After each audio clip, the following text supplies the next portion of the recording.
কিনে কয়দিন খাওয়া যায়?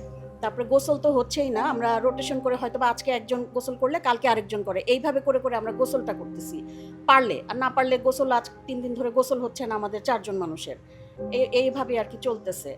এক গাড়ি পানি আনলে কিচ্ছু হয় না, মানুষ 2 বালতি 1.5 বালতি এরকম করে পায়। আমাদের যখন ওয়াসার কাছে ছিল তখন আমরা এই পাম্পে থেকে আমরা পানি পেতাম, ময়লা হোক যেটা হোক আমরা পানি পেতাম, পানি দিয়ে কাজ হতো। কিন্তু নাওয়ানা নেওয়ার পরে, এই আরএফএল নেওয়ার পরে এখন আমরা 3 মাসের মতো একটু ভালো পানি পেয়েছি। তারপরে আর কোনো পানির কোনোই নেই। এর মধ্যে আমরা বিদ্যুৎ কারেন্ট বিল দিয়ে যেতেছি, আবার পানি টানার যে এক্সট্রা একটা বিদ্যুতের খরচ হয়ে যেতেছি, বিদ্যুতের ইউনিট বাড়ছে, সেখানে আমাদের ভোগান্তি এখন চরম পর্যায়ে পড়ে গেছে।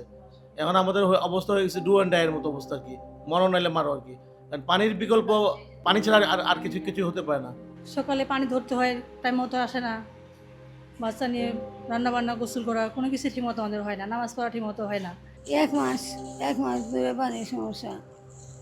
এই 1 মাসে পানি কি কষ্ট, খাওয়া গোসল দেওয়া, প্রচুর পানি থাকে না। পানি আমরা কিনে খাবো, ঠিক আছে, কিনে হয়তো বা আপনার খাওয়া পর্যন্তই করা যায়, বাকি কাজগুলো এটা কিনে পানি দিয়ে কখনো সম্ভব? সেটা হয়তো বা 1 দিন 2 দিন আমরা সাময়িক প্রবলেমের কারণে হয়তো বা আমরা সেটা সলিউশন করতে পারি, কিন্তু দিনের পর দিন মাসের পর মাস এটা কি পসিবল হয় কখনো? পানির অভাবে আমরা বিষম অসুবিধা বাড়াইটা নাইমে যাইবার কথা বলতেছে যে আমরা চলে যাবো, কি করবো, পানি পায় না বেচারারা, কিছু করার নাই তো।